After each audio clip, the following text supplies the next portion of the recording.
ನಮಸ್ಕಾರ, ನಾನು ನಿಮ್ಮ ಡಾಕ್ಟರ್ ಶ್ಯಾಮಲಾ ಪ್ರಸಾದ್. ನಾನಿವತ್ತು ನೀ ಜಾಯಿಂಟ್ ಪೇಯ್ನಿಗೆ 2 ಪ್ರಮುಖವಾದ ಎಕ್ಸಸೈಸನ್ನು ಹೇಳ್ತೀನಿ. ನಾನು ಯಾವಾಗಲೂ ಕ್ಲಿನಿಕಲ್ಲಿ ನೀ ಜಾಯಿಂಟ್ ಪೇಯ್ನ ಪೇಷಂಟ್ಸ್ ಬರುವಾಗ ಯಾವಾಗಲೂ ಹೇಳ್ತಾ ಇರ್ತೇನೆ ಎಕ್ಸಸೈಸ್ ಮಾಡಿ ಅಂತ. ಆಗ ನೀವು ಹೇಳ್ತೀರಿ ನನಗೆ ಕಾಲು ನೋವು ಆಗ್ತದೆ ಎಕ್ಸಸೈಸ್ ಮಾಡಲಿಕ್ಕೆ, ನನಗೆ ಕೂಡುವುದಿಲ್ಲ, ಮೋಟಿವೇಶನೇ ಇಲ್ಲ, ಆಮೇಲೆ ಸ್ವಲ್ಪ ಎಕ್ಸಸೈಸ್ ಮಾಡಿದ ಮೇಲೆ ಮತ್ತೆ ಇಡೀ ದಿನ ಕಾಲು ನೋವು ಆಗ್ತದೆ, ಈ ಥರದ ಕಂಪ್ಲೇಂಟ್ ನೀವೆಲ್ಲ ಹೇಳ್ತೀರಿ. ಆದ ಕಾರಣ ನಾನು ತುಂಬ ಸಿಂಪಲ್ ಎಕ್ಸಸೈಸ್ ನಿಮಗೆ ತಂದಿದ್ದೇನೆ. ದಿನನಿತ್ಯವೂ ನಿಮಗೆ ಸುಮ್ಮನೆ ಕೂತಲ್ಲೇ ಮಲಗಿದಲ್ಲೇ ಮಾಡುವಂಥ ಇದು 2 ಎಕ್ಸಸೈಸಸ್. ಈ 2 ಎಕ್ಸಸೈಸಸ್ ಏನು ಮಾಡ್ತದೆ ಅಂತ ಕೇಳಿದರೆ, ಕ್ವಾಡ್ರಸೆಪ್ಸ್ ಮಸಲ್ಸ್ ಅಂತ ಇರ್ತದೆ, ಅದನ್ನು ಸ್ಟ್ರೆಂಥನಿಂಗ್ ಮಾಡ್ತದೆ. ಈ ಕ್ವಾಡ್ರಸೆಪ್ಸ್ ಮಸಲ್ ನಮ್ಮ ನೀ ಜಾಯಿಂಟಿಗೆ ಸಪೋರ್ಟ್ ಕೊಡುವಂಥ ಒಂದು ಮಾಂಸಖಂಡ. ಆದ ಕಾರಣ ಈ ಕ್ವಾಡ್ರಸೆಪ್ಸ್ ಮಸಲನ್ನು ಸ್ಟ್ರೆಂಥನಿಂಗ್ ಮಾಡಿದರೆ ದೀರ್ಘಕಾಲವು ನಿಮ್ಮ ನೀ ಜಾಯಿಂಟ್ ತುಂಬ ಸೇಫ್ ಆಗಿ ಮೊಬಿಲಿಟಿ ಮಾಡಲಿಕ್ಕೆ ತುಂಬ ಯೋಗ್ಯವಾಗಿ ಇರ್ತದೆ. ಈ 4 ಮಾಂಸಖಂಡ ಸಹ ತುಂಬ ಇಂಪಾರ್ಟೆಂಟ್: ಕ್ವಾಡ್ರಸೆಪ್ಸ್, ಹ್ಯಾಮ್ಸ್ಟ್ರಿಂಗ್, ಗ್ಲೂಟಿಯಸ್ ಮತ್ತು ಕಾಫ್ ಮಸಲ್. ಅದರಲ್ಲಿ ಇವತ್ತು ನಾನು 2 ಎಕ್ಸಸೈಸ್, ತುಂಬ ಸುಲಭದ ಎಕ್ಸಸೈಸ್, ನೀವು ಮಲಗಿದಲ್ಲೇ ಮಾಡ್ಬೋದು, ಕೂತಲ್ಲೇ ಮಾಡ್ಬೋದು, ಎಕ್ಸಸೈಸ್ ಅಂತ ಅನಿಸೋದೇ ಇಲ್ಲ ಆಗಿರೋ ಎಕ್ಸಸೈಸಸ್ ಇದು 2 ಯಾವುದು ಅಂತ ಹೇಳಿದರೆ, ಒಂದು ಸ್ಟ್ಯಾಟಿಕ್ ಕ್ವಾಡ್ರಸೆಪ್ಸ್ ಸ್ಟ್ರೆಂಥನಿಂಗ್ ಅಂತ. ಇದು ಹೆಸರು ಮಾತ್ರ ಎಷ್ಟು ದೊಡ್ಡದು, ತುಂಬ ಸುಲಭವಾದ ಎಕ್ಸಸೈಸ್. ಒಂದು ಕಡೆ ಕೂತ್ಕೊಳ್ಳೋದು, ಕಾಟಲ್ಲಿ ಕೂತ್ಕೊಳ್ಬೋದು, ಅಥವಾ ನೆಲದಲ್ಲಿ ಕೂತ್ಕೊಳ್ಬೋದು, ಅಥವಾ ಒಂದು ಸಣ್ಣ ಬೆಂಚಿನಲ್ಲಿ ಇರುವ ಇದರಲ್ಲಿ ಕೂತ್ಕೊಳ್ಬೋದು. ಕೂತ್ಕೊಂಡು ಕಾಲು ಗಂಟಿನ ಅಡಿಯಲ್ಲಿ ಒಂದು ಟವೆಲ್ ಅದನ್ನು ರೋಲ್ ಮಾಡಿ ಇಡೋದು. ರೋಲ್ ಮಾಡಿಟ್ಟು ಕಾಲು ಗಂಟಿಂದವೇ ಅದನ್ನು ಪ್ರೆಸ್ ಮಾಡೋದು. ಪ್ರೆಸ್ ಮಾಡಿ ಒಂದು 15 ಸೆಕೆಂಡ್ ಪ್ರೆಸ್ ಮಾಡಿ ರಿಲೀಸ್ ಮಾಡೋದು, 15 ಸೆಕೆಂಡ್ ಪ್ರೆಸ್ ಮಾಡಿ ರಿಲೀಸ್ ಮಾಡೋದು. ಆ ಥರ ಒಂದು 15-20 ಸಲ ಮಾಡಿದರೆ ನಿಮ್ಮ ನೀ ಜಾಯಿಂಟಿನ ಸ್ಟ್ರೆಂಥನಿಂಗ್, ಹ್ಯಾಮ್ಸ್ಟ್ರಿಂಗಿನ ಮಸಲ್ ಸ್ಟ್ರೆಂಥನಿಂಗ್ ಆಗ್ತದೆ. ನೀ ಜಾಯಿಂಟಿಗೆ ಸಹ ತುಂಬ ಬ್ಲಡ್ ಸರ್ಕ್ಯುಲೇಷನ್ ಆಗ್ತದೆ. ಇನ್ನು ಈ ಹ್ಯಾಮ್ಸ್ಟ್ರಿಂಗ್ ಮಸಲ್ ಅನ್ನು ಸ್ಟ್ರೆಂಥನಿಂಗ್ ಮಾಡಿದಷ್ಟು ನಿಮಗೆ ಥೈ ಅಂದರೆ ನಿಮ್ಮ ತೊಡೆ ಭಾಗದಲ್ಲಿ ಸ್ವಲ್ಪ ಶಕ್ತಿ ಬರ್ತದೆ. ಆಗ ನಿಮಗೆ ಇನ್ನೂ ಜಾಯಿಂಟನ್ನು ನಿಮಗೆ ಬೇಕಾದ ಹಾಗೆ ಓಡಾಡಲಿಕ್ಕೆ ನಿಮಗೆ ಹೆಲ್ಪ್ ಮಾಡ್ತದೆ.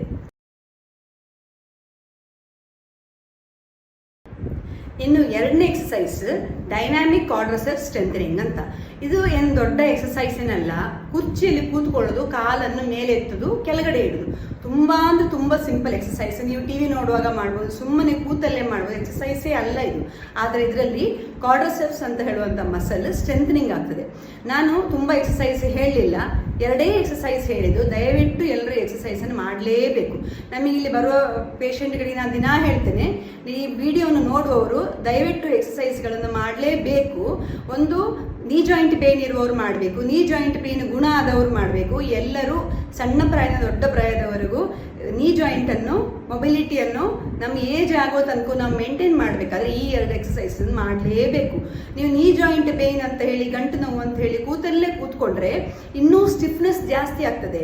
ಆಮೇಲೆ ಯೂಶಲಿ ಜಾಯಿಂಟ್ ಪೇನ್ ಇದ್ದವರು ಗ್ಯಾಸ್ ಆಗ್ತದೆ, ಹೊಟ್ಟೆ ಉಬ್ಬರಿಸ್ತದೆ, ಶೋಲ್ಡ್ರಲ್ಲಿ ಅಲ್ಲಿ ಇಲ್ಲಿ ನೋವು ಆಗ್ತದೆ ಅಂತ ಹೇಳ್ತೇವೆ. ಅದು ನೀವು ಎದ್ದು ಓಡಾಡೋದಿಲ್ಲ ಅಂತ ಆದರೆ ಮಾತ್ರ ಆ ಥರ ಆಗೋದು. ಎದ್ದು ಸ್ವಲ್ಪ ಓಡಾಡಿದರೆ, ಚೆನ್ನಾಗಿ ನೀರು ಕುಡಿದ್ರೆ, ಆಮೇಲೆ ಗ್ಯಾಸಿನ ಪದಾರ್ಥ ತಿನ್ನಬೇಡಿ, ಮಿಕ್ಸ್ಚರ್ ಆ ಥರ ಆಹಾರವನ್ನು ತಿನ್ನಬೇಡಿ. ಹ್ಯಾಪಿ ಆಗಲಿಕ್ಕೋಸ್ಕರ ಎಲ್ಲ ಬೇಕರಿ ಆಹಾರ ತಿಂದರೆ ಗ್ಯಾಸ್ ಆಗ್ತದೆ. ಅದರಿಂದಾಗಿ ಸಹ ಗಂಟು ನೋವು ಜಾಸ್ತಿ ಆಗ್ತದೆ. ದಿನಾ ರಾತ್ರಿ ಸ್ವಲ್ಪ ಅರಿಶಿನಕ್ಕೆ ಸ್ವಲ್ಪ ಕಾಳು ಮೆಣಸಿನ ಸಣ್ಣ ಒಂದು ಪಿಂಚ್ ಅಷ್ಟು ಹಾಕಿ ನೀವು ಹಾಲಲ್ಲಿ ಅಥವಾ ನೀರಲ್ಲಿ ಹಾಕಿ ತಗೊಳ್ಬೇಕು. ಅದು ನಿಮಗೆ ಆ್ಯಂಟಿ ಇನ್ಫ್ಲೇಮೇಟರಿ, ಆ್ಯಂಟಿ ಆಕ್ಸಿಡೆಂಟ್ ಆಗಿ ಹೆಲ್ಪ್ ಆಗ್ತದೆ. ಎಲ್ಲರೂ ಚಾಯಕ್ಕೆ ಶುಂಠಿ ಹಾಕಲೇಬೇಕು. ಇದು ಶುಂಠಿ ಅಂತ ಹೇಳೋದು ಆ್ಯಂಟಿ ಇನ್ಫ್ಲೇಮೇಟರಿ, ನಿಮಗೆ ತುಂಬ ಹೆಲ್ಪ್ ಆಗ್ತದೆ. ಅನ್ಡೈಜೆಸ್ಟೆಡ್ ಫುಡ್ ಮೆಟೀರಿಯಲ್ ಹೋಗಲಿಕ್ಕೆ ಸಹ ಹೆಲ್ಪ್ ಆಗ್ತದೆ. ಇದನ್ನೆಲ್ಲರೂ ಫಾಲೋ ಮಾಡಲೇಬೇಕು. ಪ್ರತಿಯೊಬ್ಬರು ಈ ಎಕ್ಸಸೈಸನ್ನು ವಾಪಸ್ ಒಮ್ಮೆ ನಾವು ಚಿತ್ರ ಹಾಕಿದ್ದನ್ನು ನೋಡಿ, ಆಮೇಲೆ ಈ ಹೆಸರನ್ನು ಯೂಟ್ಯೂಬ್ ಹಾಕಿ ವಿಡಿಯೋವನ್ನು ಸಮೇತ ನೋಡಿ. ಆದರೆ ಈ ಎಕ್ಸಸೈಸನ್ನು ಖಂಡಿತವಾಗಿ ಮಾಡಲೇಬೇಕು. ಈಗ ತುಂಬ ವೆಯ್ಟ್ ಇದ್ದವರು ನಾವು ಎಕ್ಸಸೈಸ್ ಮಾಡ್ಬೋದಾ ಅಂತ ಕೇಳಿದ್ರೆ, ನಿಮಗೆ ವೆಯ್ಟ್ ಇದ್ದವರಿಗಾದರೂ ಸಹ ಈ ಎಕ್ಸಸೈಸ್ ಮಾಡಲಿಕ್ಕೆ ಯಾವ ತೊಂದರೆಯೂ ಇಲ್ಲ. ಕೂತಲ್ಲೇ ಬರೀ ಚಾರಲ್ಲಿ ಕೂತ್ಕೊಂಡು ಆಮೇಲೆ ಮಲ್ಕೊಂಡಲ್ಲಿ ಮಾಡುವ ಎಕ್ಸಸೈಸ್. ಇನ್ನು ನೀವು ಮಲಗಿದಲ್ಲೇ ಇದ್ದರೆ ಆದರೂ ಸಮೇತ ನೀವು ಈ ಫಸ್ಟ್ನ ಎಕ್ಸಸೈಸ್ ನಾನು ಹೇಳಿದ್ದೆಲ್ಲ, ಸ್ಟ್ಯಾಟಿಕ್ ಕ್ವಾಡ್ರಸೆಪ್ಸ್ ಸ್ಟ್ರೆಂಥನಿಂಗ್, ಅದನ್ನು ಮಾಡ್ಬೋದು. ಈಗ ಎಷ್ಟು ನೀವು ಕೈಕಾಲನ್ನು ಅಲ್ಲಾಡಿಸ್ತಾ ಇರ್ತೀರಿ, ಅದನ್ನು ಮೂವ್ಮೆಂಟ್ ಕೊಡ್ತಾ ಇರ್ತೀರಿ, ಅಷ್ಟು ನಿಮಗೆ ಇಂಪ್ರೂವ್ಮೆಂಟ್ ಆಗಲಿಕ್ಕೆ ಚಾನ್ಸ್ ಇರ್ತದೆ. ಯಾಕೆ ಅಂತ ಹೇಳಿದ್ರೆ ಬ್ಲಡ್ ಸರ್ಕ್ಯುಲೇಷನ್ ಜಾಸ್ತಿ ಆಗ್ತದೆ. ನಾನು ಇದನ್ನು ದಿನನಿತ್ಯವಾಗಿ ಎಲ್ರಿಗೂ ಹೇಳ್ತೇನೆ. ನೀವು ಅಳ್ತಾ ಇದ್ರೆ ಬೇಜಾರು ಮಾಡ್ಕೊಂಡಿದ್ರೆ ಏನು ಗುಣ ಇಲ್ಲ, ಸ್ಟಾರ್ಟ್ ಮಾಡಬೇಕು. ಮದ್ದು ತಗೊಳ್ಳಿಕ್ಕೆ ಸ್ಟಾರ್ಟ್ ಮಾಡುವಾಗ ನೀವು ಎಕ್ಸಸೈಸನ್ನು ಸ್ಟಾರ್ಟ್ ಮಾಡಲೇಬೇಕು. ಕೆಲವು ಕೇಸ್ ಕ್ರಾನಿಕ್ ಕೇಸ್ಗಳಿರ್ತವೆ.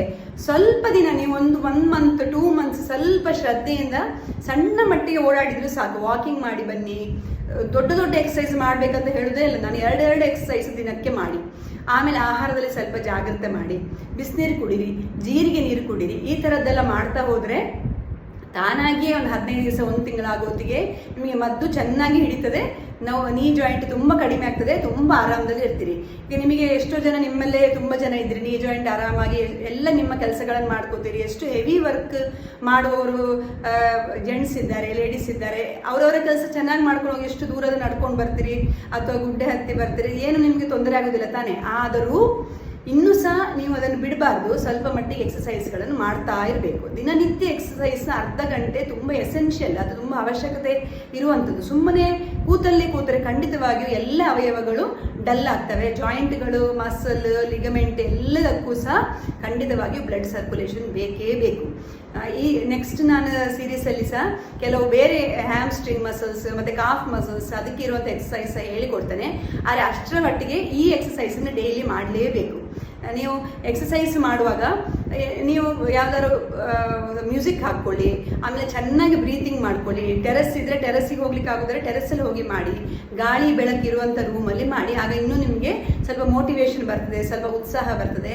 ಆದರೆ ಎಕ್ಸಸೈಸನ್ನು ಮಾತ್ರ ಮರೀಲಿಕ್ಕಿಲ್ಲ. All the best. ಎಲ್ರಿಗೂ ಜಾಯಿಂಟ್ ಪೇನ್ ಎಂದೂ ಬಾರದೇ ಇರಲಿ.